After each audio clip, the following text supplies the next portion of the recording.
just left really hurting and disappointed locker room. A lot of tears. A lot invested by our seniors, a lot invested by our players, a lot invested by our coaches, and just not the result we wanted.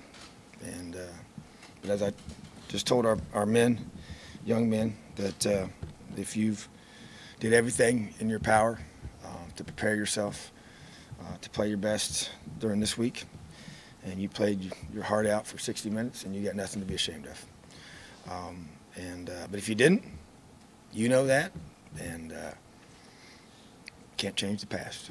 So it's about growing a young team. It's about appreciating the seniors and what they've given, what they've been through here, and playing for a couple coaches, and buying into everything we've asked them to do, and the way they've worked, and the way they've invested in this program, and not the outcome that any of us wanted, and that hurts, because it's a special group of guys that I really wanted this win for a lot of different reasons. So just didn't create enough explosive plays in my mind offensively. Didn't at the end there, needed to stop the run for whatever. I know we were down by 7. Just trying to get off the field there, a critical drive that really cost us, and didn't create enough takeaways. That kind of sticks out to me in the summary of the game. But kids played hard and just really disappointed. Questions? You mentioned not enough explosive plays offensively. I mean, you guys, I think it was probably around half a dozen times down in their end, only 7 points for most of the game. From what you saw, what were some of the issues offensively? Yeah, just they were stirring some things up and giving us different looks and just we got pressure at times, that didn't help us. Just didn't finish drives. We had more yards than they did, but that really doesn't matter. It's about points, and so.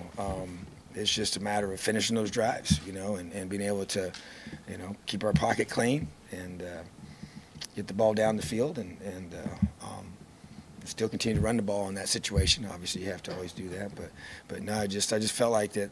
It seemed like we got too much pressure on us in those situations. I'll go back and watch the film, but just from watching it, live, that seemed to get us. We got some second and third and longs down in there pretty quickly, and that makes it tough to convert, and they're just dropping 8, and that makes it tough to be able to get. We had several of those 4th downs. We're kind of no man's land. You can't really punt.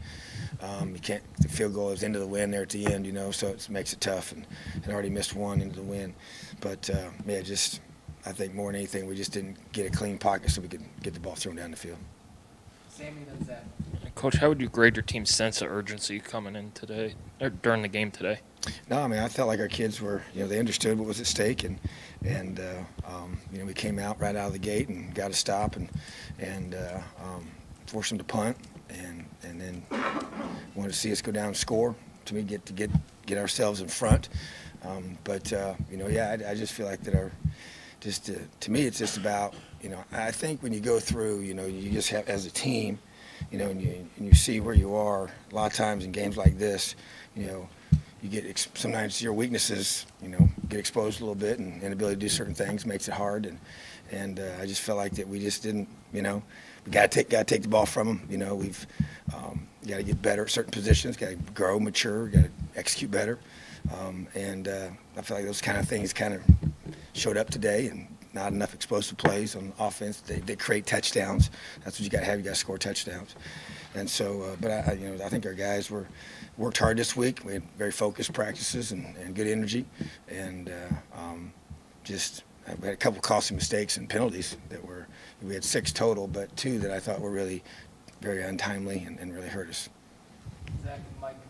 I guess I was going to ask about those penalties. Is there a way to diagnose maybe the timing of some of them? It feels like today wasn't the first day that it's not just penalties, but it's penalties that either cut off big gains offensively or maybe extended drive defensively, that kind of thing. Yeah, there were 2 particular defensively that really, the one was huge. We had we're off the field.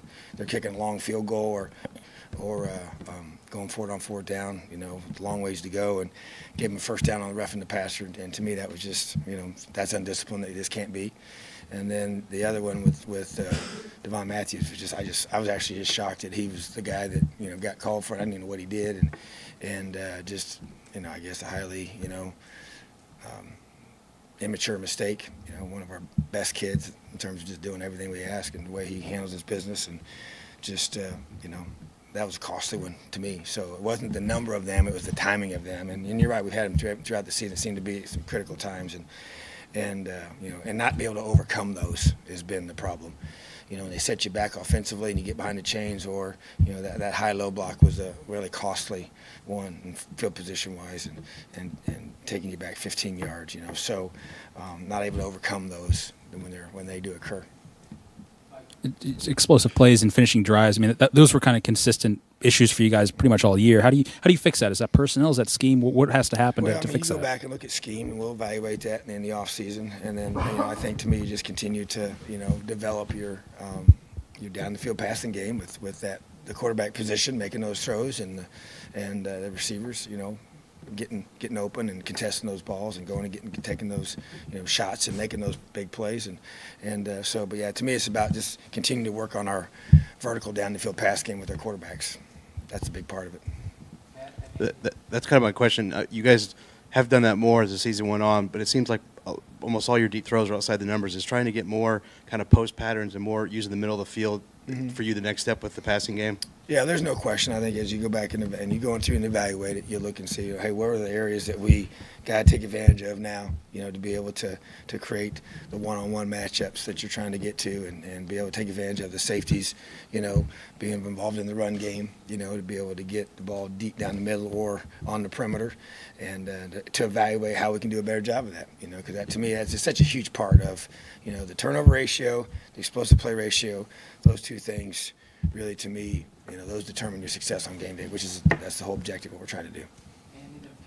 Yeah, following up on that, a two-part question kind of, you didn't have Whop Fillier. It was a guy who showed the ability to stretch the defense, especially down the middle.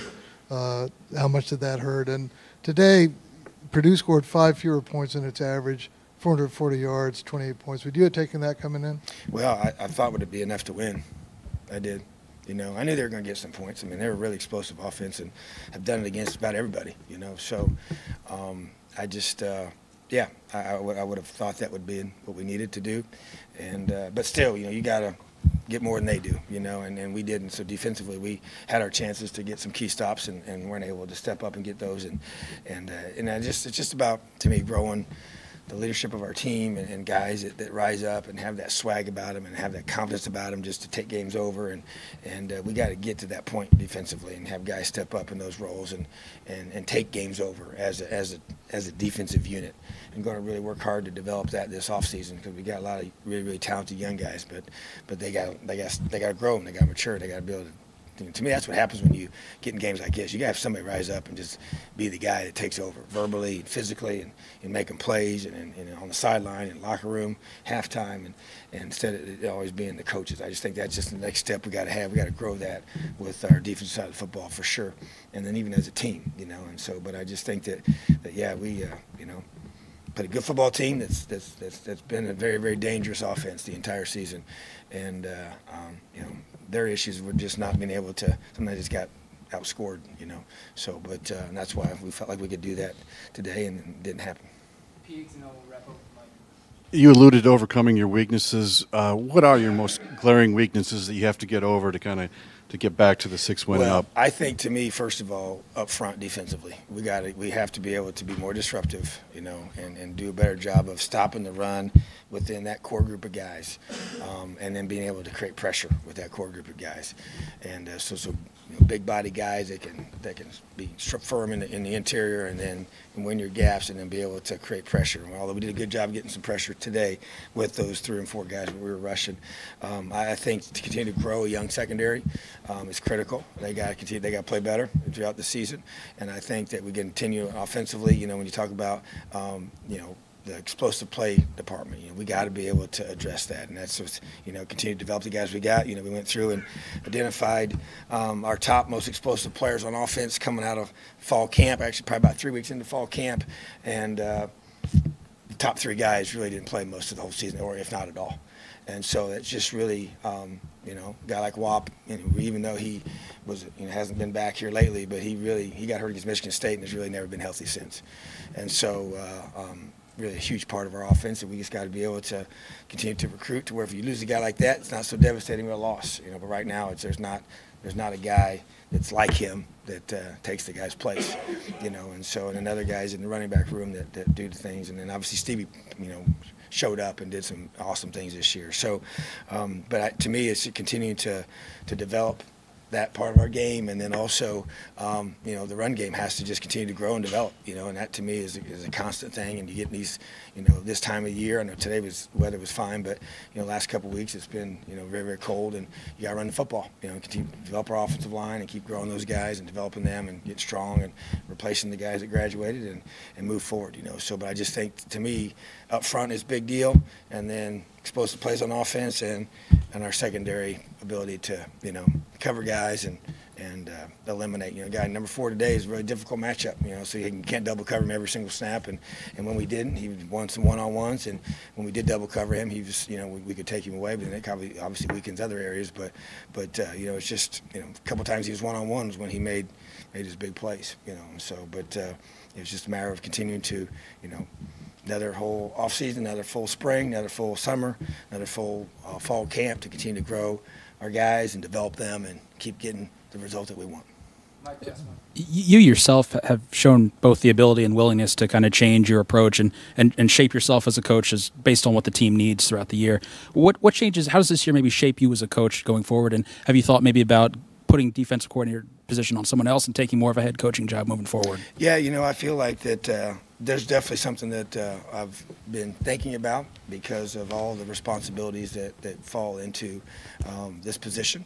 And now that you've done it for a couple of years and feel like you understand the time demands, everything you have to do, I mean, there's no question that as I've talked about it, you know, even last year, saying that there's going to come a time when I need to do that so that I can be the head coach of the team. And even a big part of that's recruiting, you know, just being able to, you know, the amount of film and time it takes to be the head coach and the DC is really, really challenging, you know, and the amount of film you have to watch during a game week. And so I just think that, yeah, as I continue to grow as a head coach and to be able to coach the coaches and coach the players and be able to be involved in all 3 phases, there's no question that that's something that I'm thinking about for sure. All right, great. Thank you. Elio.